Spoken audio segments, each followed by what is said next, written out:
everybody, my name is Liv, and welcome to the Cowboy Cut. Today I am joined by Wyatt Flores, the Oklahoma-born... Of course, yeah, welcome to the show. You are an Oklahoma-born cattle ranching musician. Absolutely. How cool is that? Pretty damn cool. It's like two very different things. So I guess I've never compared the two, but now thinking about it, yeah, they're very different. Very different things. Yeah, but you're extremely decorated in both. I mean, specifically music. You have over 3 million monthly listeners on Spotify alone. Pretty crazy. Pretty crazy. And your songwriting goes all across the board, writing about love, death, joy, and pain as well. Absolutely. You are currently on your second visit to Australia ever. Yes. The Bucking Bin Chicken Tour, touring with Cassius Culpepper. Pretty damn cool. Hey, welcome to town. Oh, thank you for having me. You love Australia, don't you? Oh, fuck yeah. Yeah. Yeah, this is my favorite place to play. Yeah, by far. Oh, yeah. Isn't it crazy that Sydney is your biggest streaming audience, like, city in the world? Couldn't believe it. Like, I couldn't either. I mean, literally, I never thought my music would make it this far. And to see it being played over here and people loving it and latching onto it, that's just insane. It really is. And last night at your Sydney show, the one thing that I kept noticing was how loud the crowd was. Every word. Insane. They knew every word. It was one of the loudest shows we've ever had, but I definitely sat there afterwards, and the entire band was freaking out, jumping up and down backstage after we played. And but also we were sitting there going, this had to have been one of the top 5 shows we've ever had. It's incredible. It was kind of unreal. Honestly, I didn't know how to fully process it in the moment, and I'm still having trouble processing it because there was just too many crazy things that happened in one night that never usually does happen. No. So it definitely threw me off. But yeah, they were just screaming so loud, and that's what we love. We love it when the people are into it, and last night they definitely were. Yeah, and when you had your moment where you went out into the crowd, no one was expecting it. We blinked and you were like on the roof. Oh, that's been like one of the funnest things that we've done. I will say this is the first time that someone has jumped on top of my back, though. Your videographer was telling me about that yesterday. You had to grab her off. Yeah, I didn't know who it was. I just kind of kept walking, and I was like, hopefully this will end soon. But yeah. Hopefully this will be over as soon as possible. I was like, if I freak out, they'll probably freak out. So if I stay calm, maybe it'll be all right. Hey, I didn't even notice it.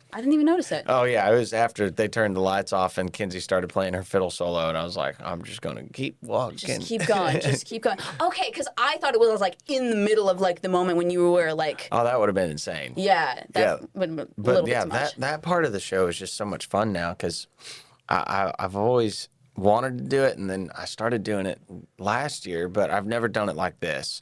So this has been a new thing that we just started here in Australia, and it's funnier than hell too, because the people up in the balcony, they have no idea I'm there.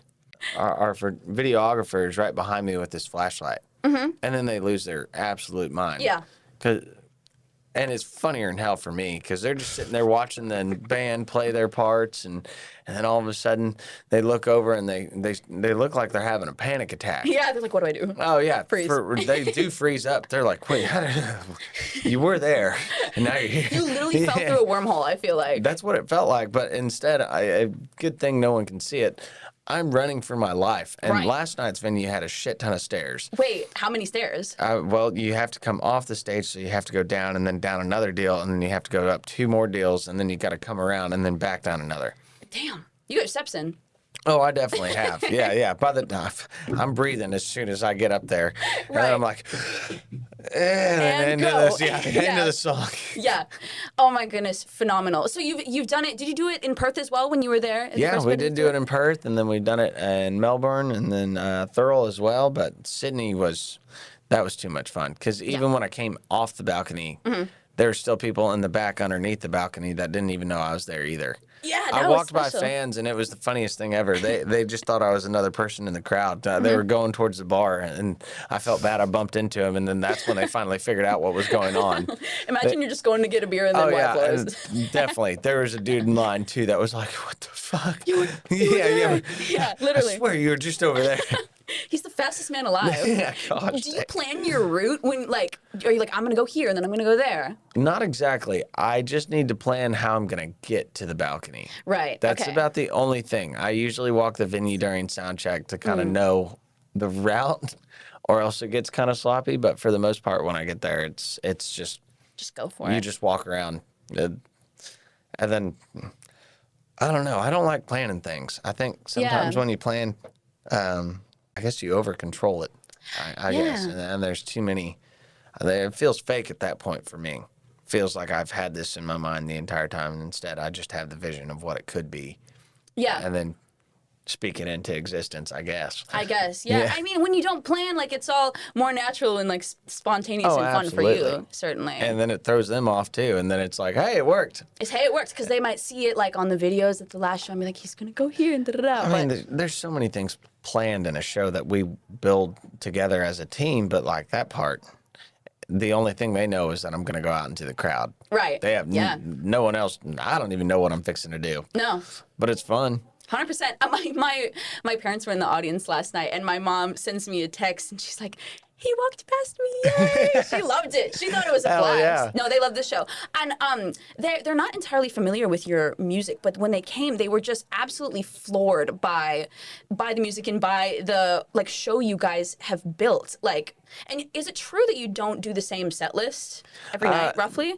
We still change it every single day. There's no, like, set deal, because it could change. Especially when we do 2 nights, we always try and throw it off, and then we add different songs. And we have chunks during the set that we try and keep, just because it really helps the show keep going. Yeah. And the transitions and everything like that. But for the most part, we don't like doing the same thing every single time. Yeah. Because that becomes also very controlled, and then it just becomes really boring for us. And so it's really fun for us to just keep on adding new things, trying new things, and never stopping. Yeah. I guess, if that makes sense. We don't like just going, this is what it's going to be for the rest of the year. Yeah. People come to our shows multiple times a year, so why would I give them the same thing every single time? And I mean, we knew that coming into this tour. Mm-hmm. We were like, I know they have only seen us at a festival, but we're going to work up something that we haven't done before. So we had 3 days to do it in Nashville, and last night was the first night where we all felt very confident in what was going on, and, like, the show finally made a statement that we all kind of envisioned it to do, and that was a great feeling for all of us. But, you know, we didn't want to give the same thing that we have been. It's not fun for us, and we feel like it's not fun for the fans. 100%. When you are, like, planning these set lists ahead of time, do you, like, how do you pick which songs to put in? For the most part, the biggest thing is all off of flow. That's the biggest thing that I've struggled with is keeping the show going. So that's why a lot of times when I go into talking points, I can take forever, because I'll just rant for Lord knows how long.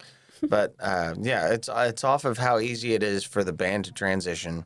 Yeah. And definitely just keeping the flow going. But then also, what do fans want to hear? We'll throw in requests that we see, you know, from the messages that people send, and we'll be like, all right, we're going to do that one. Yeah. And that's always been fun. Or we go, what's a cover that we haven't done that we really want to do tonight? And And just keep it interesting. Keep us on our toes. Certainly. Do you have a favorite song to play? It kind of changes night to night. Okay. Oh Susanna's been still one of the favorites, but I gotta say, How to Save a Life here hits so differently.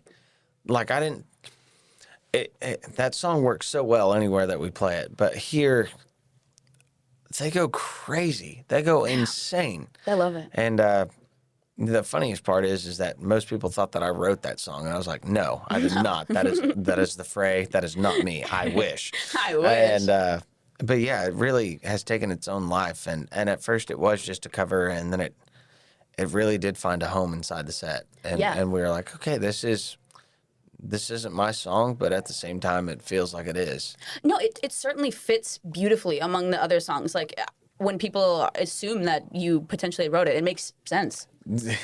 You know? It is like a 20-year-old song, I think. Yeah, you like hope they would like know it, but yeah, I was hoping that someone out there would also be in love with the 2000s, but no, it's an insane feeling when I step back off the mic. I think that's the most fun that I do have, is when the crowd is in it, because it's such an intimate feeling.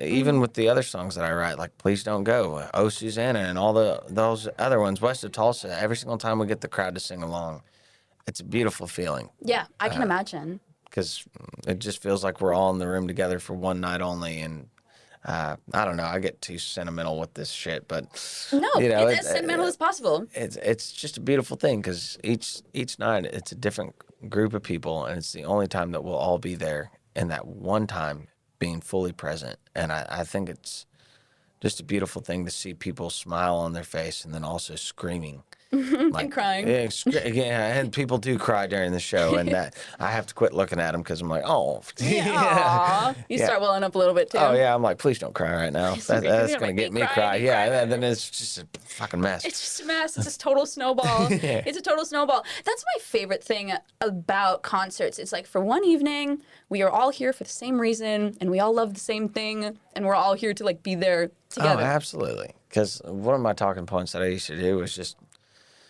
And it's exactly that. They're not worried about tomorrow. Yeah. They're not worried about the bullshit going on in their life. They're right there in the moment. And that's so hard to do these days, especially with, the day of the age that we live in now where you can go on your phone and doom scroll for hours and hours on end and get sucked into social media.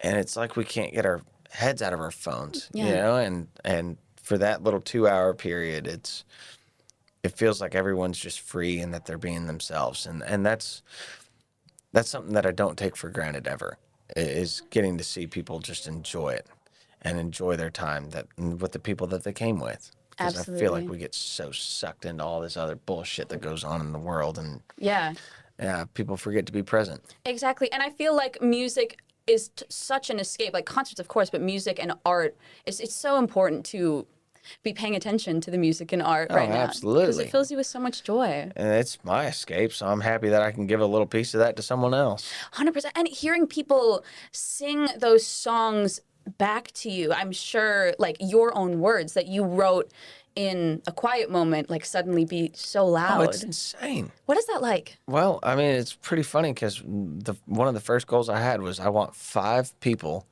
that I don't know, not my friends, family, any of that. And I was like, I want 5 people to sing one of my songs back to me. That was my goal at the very beginning. Hey, newsflash. Yeah. I think it happened. And tenfold. Yeah, it's so weird because when I wrote these songs, and every single time I do write, I'm not thinking about what the fans, I'm doing it for me. Yeah. And then to sit back and then watch them sing one of my own songs back to me and scream it at the top of their lungs. Yeah. It's a damn good feeling because in some of these songs that I sing, it makes me realize that I'm not alone in my own thoughts. Mm-hmm. Yeah. So it's a beautiful thing every single time we get to take a step back off the mic and let the crowd take it. Yeah, and let the crowd take it. And plus, they're louder than hell. Yeah. Oh my gosh. I had to put my in-ears back in because they're screaming. Right, and I'm sure that it's leaking through the in-ears as well. Well, thankfully, I got really good in-ear molds. I smack those things in, and it makes it a lot easier. Oh, I can imagine. There's times where I take them out so I can hear the crowd and really feel the room. And yeah, I have to be cautious of that in certain venues. Yeah, you got to be. I mean, you have to protect your hearing. It's so important. I didn't realize I was already losing hearing until I went to the doctor, and they're like, "Hey, brother, you might want to chill out on taking your in-ears out." And I was like, "Oh shit." Oh, yeah, good, noted. Yep, got it. Because that's a nightmare, like the idea of like losing your hearing as someone who has people. That one's a nightmare, but like the other biggest fear that I have that most people don't realize is like, and I think about it not as often, but I used to. You know how crazy it is to think that people travel to come see or listen to my vocal cords vibrate. If you break it down. If you really break it down, and then on top of that, that's feeding the band, the crew, the managers, everything else, the putting diesel on the bus, the airplane, 2 vocal cords. Is that all That's there? weird as hell. Is that all there is in there? Yeah. There's only 2? I think, right? And there's just 2 little deals that go. I thought I had a couple to spare. They well, I wish I had spare. Shit. No, they stuck a camera down my nose one time, and then they showed me on the screen. Are you serious? It was weird as hell. Why did they do that? For fun? No, not for fun. No. It was not fun for me. I can imagine. It's just a doctor out there in Nashville, and they just check how your vocal cords are doing, and gosh dang.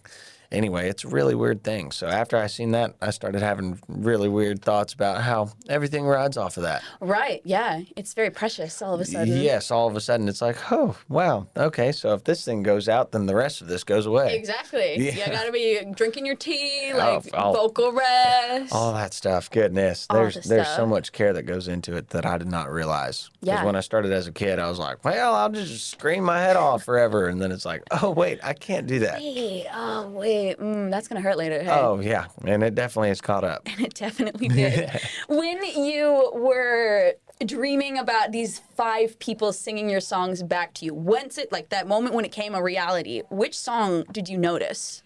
Oh, it was definitely Please Don't Go. That was the song that took off, but I can't even say that was the first, though, because it was a hometown show in Stillwater, Oklahoma at the Tumbleweed. I was opening up for my good buddy J.R. Carroll, who's the keys player for Zach Bryan. Right, yes. And I just released a song that day called Traveling Kid, the first song I ever released, and people sang it back to me that night.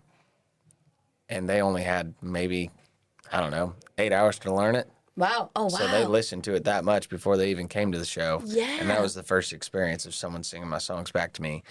How about that? That freaked me out. I was like, oh, so that's what that's like. That's the feeling. And it doesn't get old. It becomes a drug at some point, and then after that, I'm addicted to it. And that's why I step off the mic all the time. Yeah. Yeah, and just listen. Get to live that dream out every night. Exactly. And Please Don't Go specifically here in Australia, it's I think it's certified ARIA Gold? Like something crazy like that. Yeah. Well, shit, I didn't know that. You didn't know that? Hey, I'll be the first to tell you. Well, thank you. You're welcome. My God, what the heck, Brad? It's so incredible. Yeah, and Australia as like an audience versus U.S. audiences. What's the difference for you? A lot. Yeah? The States has really good fans. Don't get me wrong. There's a lot of great crowds that we've had. But consistency is key. And over here, every single night that we play, it's an honor is what it feels like. Yeah. And the other thing is I said it in Melbourne, the fans here respect us, we respect them. Yeah. And it's like a mutual agreement that no one ever had to say anything about. And so every single time we come over here, it just feels like there's a weight to make sure that we give them the best possible versions of ourselves every single time. And it's not to say that we don't do the same for other places, but this is our favorite place to tour because of how great the fans are. So it just feels right for us to always put, them first, I guess, and try and give them the best show that they could ever possibly experience because they are the best fans that we ever get to play for. Oh, that's so incredible to hear. Well, when and people... Seriously, I'm not just saying that because we're here in Australia. I'm dead serious. Let the record show. Let the record state. Y'all are the best fans we have. Serious. They're going to love to hear that. And it's so special because people, to come out to Australia and tour, like people, because it's so expensive, because it's so far, because it's so much to do, people don't do it as often. And so when people get over here, it's a really big deal for us. They're like, okay, like it's time. Yeah, I mean, I couldn't believe it. I mean, that's what we dropped the tour dates, I think 2 months after CMC. Yeah. I think. And to watch that just explode, I knew that we had a good chance of having a good tour, but I didn't expect it to blow out the way it did. Yeah. So that's been incredible to see. And adding nights to, Melbourne and Brisbane, and even Thurl. Everyone was like, why are you here? And I was like, I thought this was a great place. Yeah. I was like, thought this was a beautiful venue, and we're also 7 minutes away from the beach. This is a cool-ass place. Absolute win. Why would we not come here? Certainly. No, I couldn't agree more. Yeah, it's...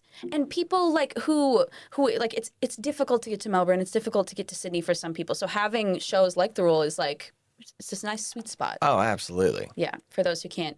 So yeah, it's really important to get out there and do stuff like that. Yeah, I definitely am trying to speak something into existence of doing another tour out here where we hit a lot of small bars and everything like that and go around the entire country. And I'm wanting to call it the dual citizenship tour. Now, I love it. Hey, I just came up with this idea like a couple days ago. Really? Okay. So none of this is happening, but I'm hoping that I usually manifest things into existence. So yep. Here I am speaking this entire thing into existence. And when it is real, you can come back to this video Absolutely. and say you told us so. I will tell y'all, and we'll be back here for the dual citizenship tour. Will you now? Okay. Say less. Hell yeah. Be here. I'll be here. When people are at your shows, what is like a message or like a feeling that you want them to take away? Oh, man. See, I've struggled with this question a lot just because, you know, everyone knows me for being one that talks about mental health. But I think if you look at the entire catalog and all the songs that I've written and everything that I've said, it's the biggest message that I'm trying to send is that there's hope. Yeah. I shine a lot of light on darkness. Yeah. And even with Welcome to the Plains, I'm talking about my home state. Yeah. And just, you know, the struggles that Oklahoma has to go through and what it feels like to try and escape it and beat the system in a lot of ways. And Holes is talking about the American dream and my grandfather and my father and just the obstacles that they've had to overcome and hoping that I don't fall in the same little trap, I guess. And, and through that of talking through darkness and everything like that and mental health, it's all about hope. That's my biggest message, is that I'm hoping that people will look at me and go, well, if he did it, then why can't I? Yeah. Because that's the biggest thing. It's not like I'm a Riley Green sitting here in front of you. You know, I'm sitting here as a dumbass kid from Oklahoma that somehow made it all the way here to Sydney, Australia. Well, not for no reason. Well, not for no reason. Now, did it take a lot of hard work and dedication to get this far? Yes, but you can do it. You can do it. I mean, same way that y'all started a podcast. There you go. Did you expect this? Hey, no, not even a little bit. But it's possible, isn't it? It is. It is possible. See, it's all about hard work, team. Absolutely. I remember. Speaking of mental health, I remember you recently had an Instagram post on your story, I think, talking about like learning to love yourself being one of the most important parts of like progressing mental health journey. What did that kind of look like for you? Oh, man. So when I had a fallout in, what was that, top of 2024, I had to quit playing shows, is because music was the only thing that I loved and cared for. And I gave everything into that. And then I had to find out that I wasn't giving anything to myself. And so from that, I had to give up music just for a little bit. Yeah. To try and figure out who I was as a person and stand on my own and really come to terms with that. Yes, I'm Wyatt Flores, the musician, but I'm also Wyatt Flores, you know, cattle rancher, guy, you know, just a dude. Just a dude. Just a normal ass dude. Honestly, below average dude. And through that, I did have to come to terms with a lot of things that go on in my head of telling myself I'm not good enough, and I still struggle with it today. It's not like I figured it out. Yeah. If I figured it out, I would have wrote a book on it already. Look out for that in the future. Yeah. I'm just kidding. But yeah, I had to sit down and have some conversations with myself, and that's like some of the songs that are on the new album. There's one that's called "Way I Do," and it's actually talking to my younger self.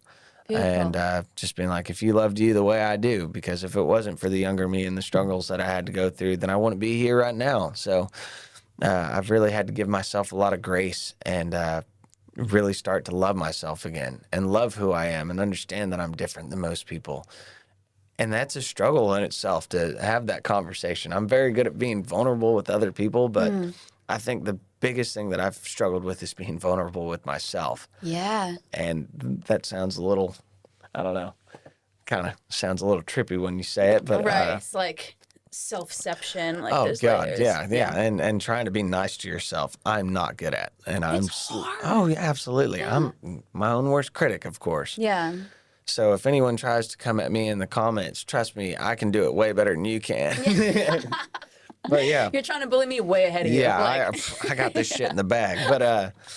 But yeah, that was definitely a time in my life where I had to start learning to love myself again, and it's taken so much time. It's not like I figured it out in that time. It was just I took the time to grab the tools that I needed to keep on working on it, and so now I'm got a better headspace than I ever have before, and I'm not as hard on myself, and I'm more graceful with, you know, the fails that I have, and I fail all the time. And through that, I'm a better human because I love myself.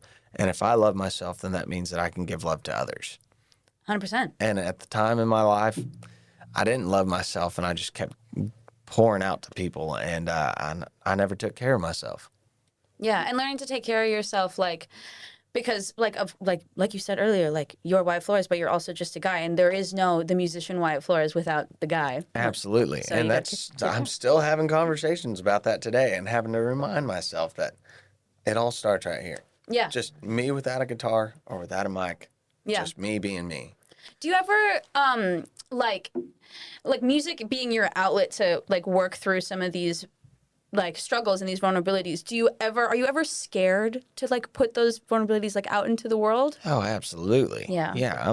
There's definitely things that I still don't fully know how to express to people. I'm really good about certain things just because I just got good at it, I guess. I don't really know. But then there's other things in my life that folks don't know. You know, there's some things that I still keep to myself.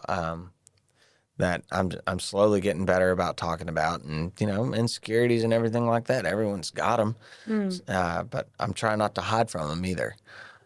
So through music, it's always made me heal, I guess, in its own way, because I'm having to be vulnerable in those quiet rooms and sit there and think about life and my life and the way that I feel and the way others feel, and through that, it's made me better at being vulnerable with others, but also it's not like I got it figured out. So I'm still keeping some things with just me and working on them. Yeah, I mean, hey, we're still just kids. Like, I mean, shit, I'm only 24. Yeah, exactly. You got plenty of time to figure it out. Yeah, shit, they still won't let me rent a car. So yeah, it's crazy? fine. I know, it doesn't make any sense. I can tour Australia, but I can't rent a car. Yeah, that didn't. I can go to jail, prison, but I can't rent a car. It's a bit. I don't really get the how they got Neither there. do I. The biggest one is I can go fight wars. Right, but no rental car. No. That's too much. No. That's ridiculous. Who do you think you are? Today's episode is sponsored by the world-famous Jolenes Sydney. Y'all know I love Jolenes, and I love them for many reasons, but the greatest being their live country music every Thursday, Friday, and Saturday night. They have been supporting incredible country music artists since 2022, including Abby Ferris, Amy Stilio, Zach Armstrong, Will Linder, Charlie Finn, and many, many more. They say that Jolenes is Nashville in the heart of Sydney for a reason. It is the best place to see upcoming country music acts in the city. Plus, they're having their birthday celebration on April 18th, so be there or be square. You will certainly see me there. Check out the description for links to their website and social media. Be sure to follow their Instagram to see what amazing acts and events they have on for the month, and I promise you will see me there. Thank you, Jolenes Sydney, for sponsoring this episode of the Cowboy Cut. Now, back to Wyatt. Are these discussions of and like meditations on mental health going to come up as themes in the newer album? Absolutely. This next album is definitely a heartbreak album, which I'm very excited about. I haven't done a lot of these songs kind of came back to these themes in a really long time. But if I had to say it, it would be like what Losing Sleep. Losing Sleep was definitely.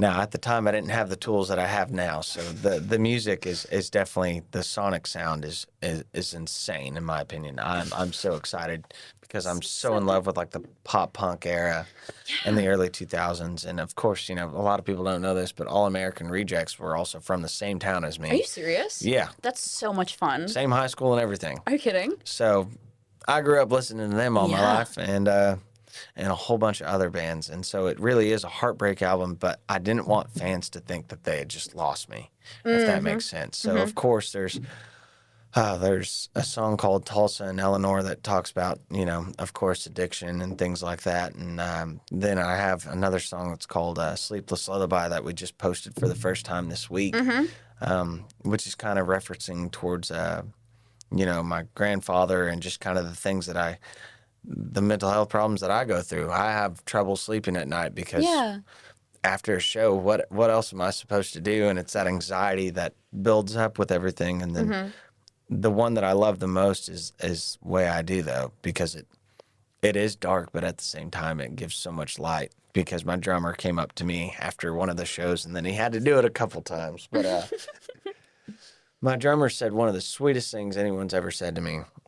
And he goes, I wish you'd quit beating yourself up because you're hurting somebody that I love. Oh, I'm going to cry a little bit. Yeah, that one fucked me up hard. Wow. I was like, oh, God, Jake. Ouch. Yeah, and after he said that, that's how the song Way I Do came about.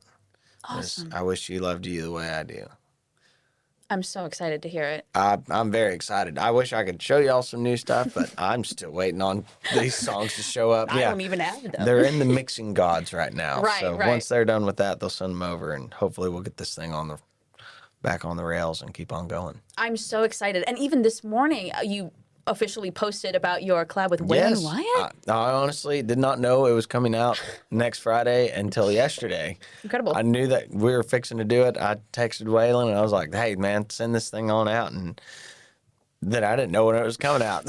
So, yeah, super excited about that. We've wrote a handful of songs together.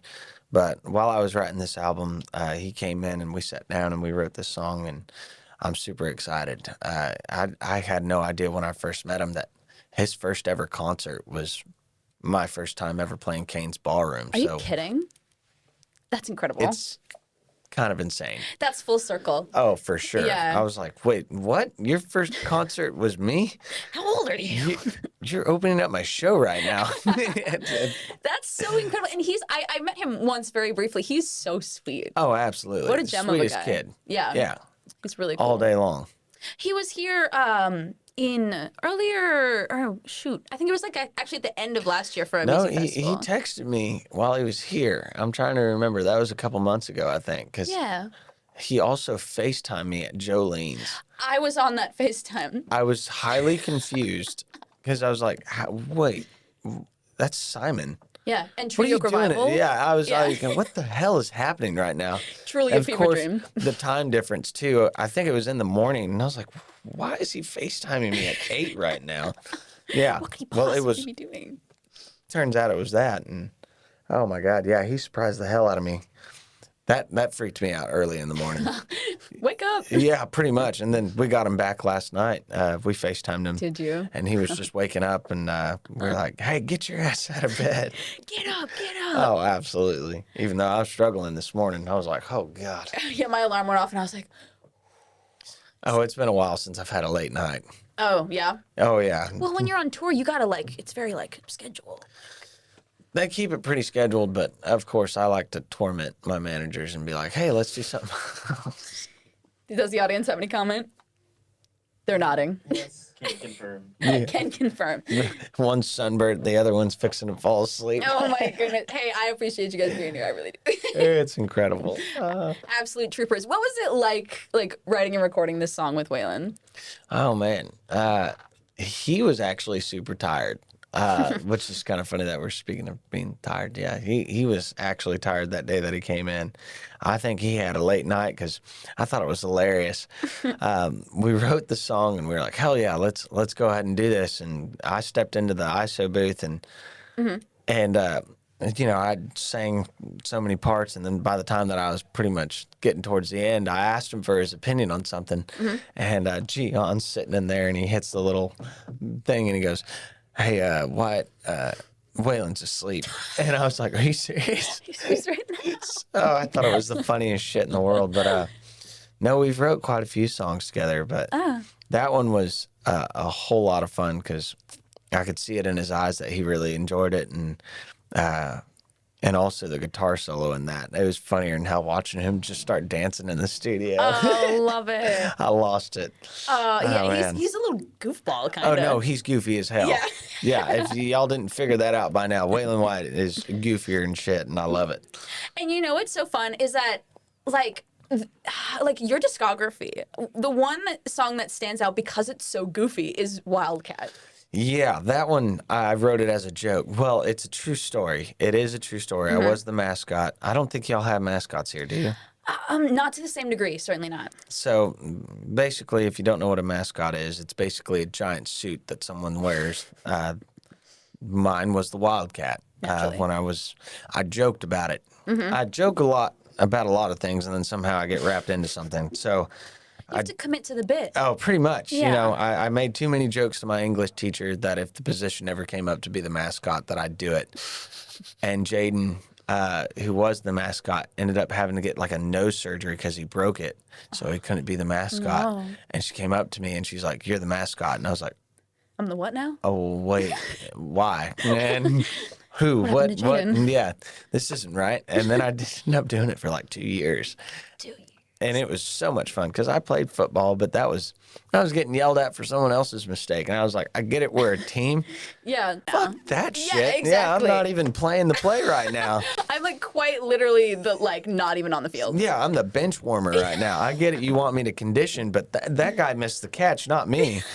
And don't yell at me. yeah, that was way more fun. So Wildcat, I thought it was hilarious. I just thought it was a funny song. And now when we play it, the crowd goes crazy. Love it. It's a fan favorite, and I never expected it to because I never expected anyone to give a shit about me being the mascot. And for some reason, they jump around like I don't even know. It's insane. Dude, it is definitely a jumping song. When I'm like cleaning the house, I put my headphones on and I'm doing this there's like this one dance move I feel so compelled to do. It's so weird. I'm in my living room. I'm just doing this. Do you want to see? Yeah, you got to show us now. It's really ridiculous. Okay, you got to sing the chorus. Because I was 6'5" and soft. No. It's this one. Holy shit. I'm in my living room and that's the dance I do. I love that song. That's incredible. I mean, shit, now I'm going to have to try it on stage. Can you please? I'll have to. I don't know if it'll look anything like what you did. Let's hope not. Well, no, I'm a terrible dancer, so it's probably going to come off terrible, but that's fucking hilarious. No, can you imagine it? Like I definitely can, just Yeah. with a broom going on and a mop. I dropped the room. It's really serious. Oh, okay. Serious song. It's a very serious It's probably moment. your most serious song. Absolutely. Yeah. Actually, I used to tell fans that before Really? before it came out, I would introduce the song as this is the most serious song. If y'all brought tissues, this is the time to get them out. It's a very intimate song. This is about me getting bullied in high school. I'd make up some lie and then just rip right into I was the biggest pussy on the field. And before the song came out was the best time ever because they would be like, what the fuck did you just say? Because you don't speak like that even a little bit in your other songs. Yeah. Not at all. Yeah. And that's the only one where I was like, man, screw it. Let's throw something goofy as hell out there. Yeah. And now it's their favorite. And now it's their favorite, easily. They Do jump you have like crazy. a favorite song that you've ever, like, the writing process was just so fun to do? Oh, man. There has been fun songs, but for the most part, I think I get too serious about writing. So I guess Holes was like my favorite, just because of where I was. Yeah. Sorry, we're going back to sad and depressing. No, please, it's okay. Yeah, I was sitting there in Nashville, and at the time, there was this whole deal that someone was trying to create where there's a whole house full of artists. Well, at the time, they didn't know what to do with me because I was Okay. like a folk singer, red dirt, everything like that. Yeah. They didn't know what to do with me. I'm sitting in the room with a shit ton of pop writers, and it was not adding up at all. I mean, these people didn't know how to write with me. They were like, okay, let's write something for you. And it was...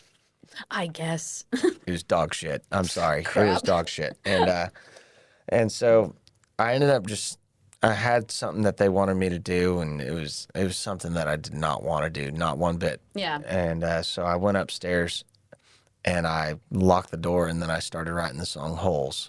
Because at the time I was like, what the hell am I doing here? Yeah. I have no money. I've quit everything. I'm trying to make money down in Florida. So at the time I was traveling from Oklahoma, Florida, and Nashville, and I'm trying to make this dream come to life. And I'm like, I'm so screwed. This is never going to work out. And that's how the entire song of Holes came to be, was just feeling so lost. And all I did was literally look out the window and see grass coming up out of the concrete. Really? And that's how it started. I love that so much. And now it's also a fan favorite where people just start singing along, and I never thought that they would latch on to something that's so personal. Certainly. So was it like a quick process, this particular song? No, it took about 4 hours. Far out, yeah. Long time. And well, I had more time than that. That was just the time that I had, and I got most of the bones of the song, and then came back into it for like another 3, I think, the next day to try and figure the rest out and get it down. Yeah. But it turned out being one of the most beautiful songs I've ever written. Wow. And then there's other times where it's like Wildcat, where it takes an hour. And then, well, there it is. There it is. Yeah, print it. Ready to go. You lived in Nashville for like 2 years before you ever made a paycheck, right? Pretty much. Yeah, it was more like 3. It was, the first thing I ever did when I got a decent paycheck was buy a TV. Nice. Yeah. And I was like, well, at the time I was living with Braden. He's falling asleep over there still. And I was like, don't worry, Brad. I got us a TV. And then, don't worry. I'm here to save don't you. worry. We're fine now. We have a TV. Everything's going to be okay. Because I used to just watch TV on my iPad. But, yeah, that was like the first nice thing that I bought for myself. There was also a drunken conversation when we were living together. It was me, Braden, and Austin. We were all sharing a room in Nashville. So we were all on air mattresses and, you know, a room like this with 3 air mattresses, guitars everywhere. It was a mess. But one drunken night on that little tiny apartment, I looked at Braden and I was like, one day I'm going to buy you a mattress. And it was it was like 5 a.m. I was probably stumbling every word that was coming out of my mouth. And I was like, well, it's going to happen one day, buddy. I swear, I've got you. And sure as shit. You bought him a mattress. And I actually had to sleep on that mattress not too long ago. It's a comfy-ass mattress. You don't want to cheap out on the mattress. Hell no. I bought him a nice one, and that was like I don't know, that was like breaking the bottle on the ship of being like, hey, we're doing it. Yeah. We're finally fucking doing it. But yeah, I didn't make shit for the longest time, which I was pissed about because I was farming and ranching, and of course it doesn't make great money, but you do that money with all the gigs that I was doing on the weekend. I was making a pretty good living. Yeah. And plus, I was comparing myself to all the college kids that had college debt, and they were spending money like no other. So I was like, I'm doing great. Yeah, I'm in hog heaven. This is and awesome. then they're like, we need you to move to Nashville and start writing songs and quit playing shows, which thankfully I'm rebellious, and I kept playing shows. And that's what kind of kept us afloat on the touring side until we finally got our feet underneath us and things took off. Excellent. Do you have a favorite venue to play in Nashville? I'd have to say the Basement East. That's definitely the OG Basement has been one of our favorites, and every year we do a pop-up show there randomly. Usually while we're doing rehearsals and we're working up new songs, we always go out there. You can only fit like 100 people in there. Wow, yeah. And it's a tiny little stage. It's always fun. And then afterwards, it's first come, first served too. So there's always a giant line that goes out to the highway, and then and then afterwards, I tell them that we're going to go do the encore out in the back of the truck bed. And how fun. We've done that 2 years in a row now. We're fixing to do it a third. Of course, Ryman. Of course. I've been lucky enough to play that 4 times now. Wow. And that is insane. Yeah. To sit inside that room and get to stand on that stage. It was still one of the best shows that we've ever played. But definitely the OG Basement. I don't know what it is about that place, but I remember my first time playing there, and I had seen so many Tyler Childers videos of him playing there, and I was like, holy shit, we've made it, boys. We've made it. And so it's always great to come back there and do it again. You know, I don't think I've ever actually been to the OG Basement. I have been to, was at your Whiskey Jam in November in Hell Nashville. yeah, at I was there. the Country Central takeover too. Yeah, that's right. Yeah, I was there. Yeah, that was a whole lot of fun. Evan coming out and doing the backflip. Oh my goodness, it was so awesome. Yeah, every single time he does it, I look at him after the show and I'm like, show off. Jerk. Oh Wow. my God. I loved, especially seeing Sober Sundays with the, is it Castellos or Costellos? Because I get different answers from different people. I fuck this up every single time. Right. They hate me for it. Castellos. Yeah. Castellos. It's always like below is the way they told me. Okay, yes. Yeah. Cast below. Yes. Okay, that's good. We've confirmed it officially, James. That's the way they taught me. I love it. I fucked it up, and they never let me forget about it. Hey. No, because I always said Castellos. I was like, that's how it reads, but... I got it wrong for the longest time, too. Don't worry. Don't worry about it. But, yeah, no, they came out and sang Sober Sundays, which that song is still just... It's one of my favorites. It has some of my favorite lines that I've ever gotten to write, and gosh dang, it's a beautiful song. Yeah. Yeah, and they're phenomenal singers. Like, and you guys together, cool. They're insane, insanely talented, and people don't give them enough credit for how talented they are. Yeah, certainly. Do you have any other like dream collabs in the future? I feel like Noah Kahan is one you've mentioned before. Absolutely. Yeah. Oh, who wouldn't want to collab with Noah? Gosh Right? dang, he writes some of the best music today, in my opinion. Noah Kahan would definitely be one.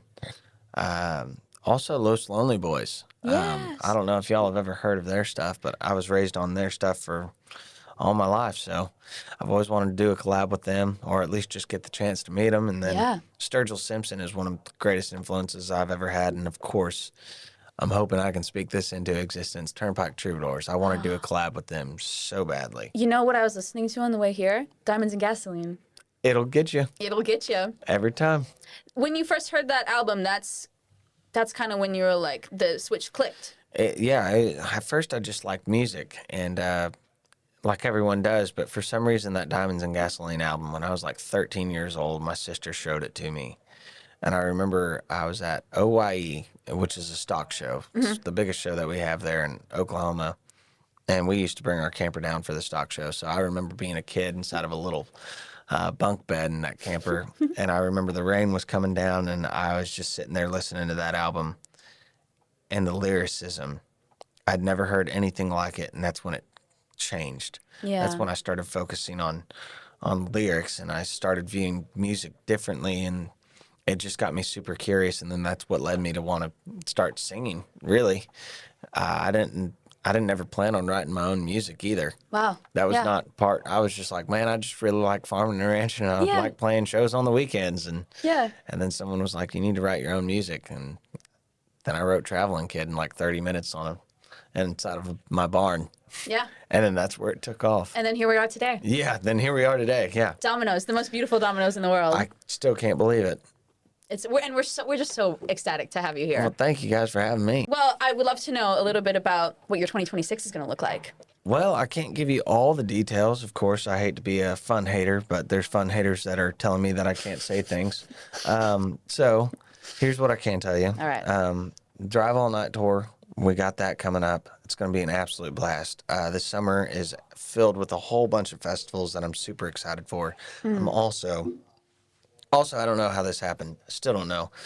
Somehow, God was looking out for me. I'm getting to open up for George Strait, which is insane, and Cody Johnson. Don't know how they asked me to play that. Forever grateful. Yeah. Also, Stagecoach. Awesome. Stagecoach, I got a couple tricks up my sleeve for that show. Very excited for a lot of new things that we're building out. And of course, I do have an album coming. I wish I could tell y'all when that's coming. However, sadly, I don't even have the songs on my phone. Songs are not there. I can't even. I have recorded it. I've done my part. It's in the mixing gods. Yeah, definitely be on the lookout for that. Other than that, we're just excited that we're here right now and starting the year off strong here in Australia. So couldn't be happier, and got a lot of new stuff coming. I have no words for how excited I am. It's going to be incredible. It's going to be awesome. Well, something I love to ask every guest before they go is like, what are your top, like, couple of songs that you're listening to at the moment? And you can check as well. Absolutely. Yeah, this is always fun. Oh, I've been listening to Dublin Blues, the cover that Nolene Hoffman did. Ooh.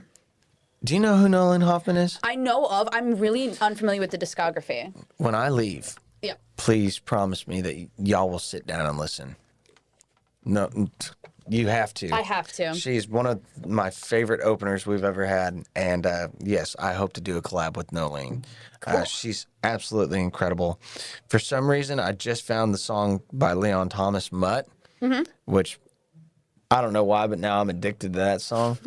I've also been listening to Maine by Noah Kahn, and then Shark Attack, Joshua Sloan. Yeah. Am I saying that right? Yeah. Also, here's another great song. It's called Lonesome and Mad. By? Under the Rug. Okay.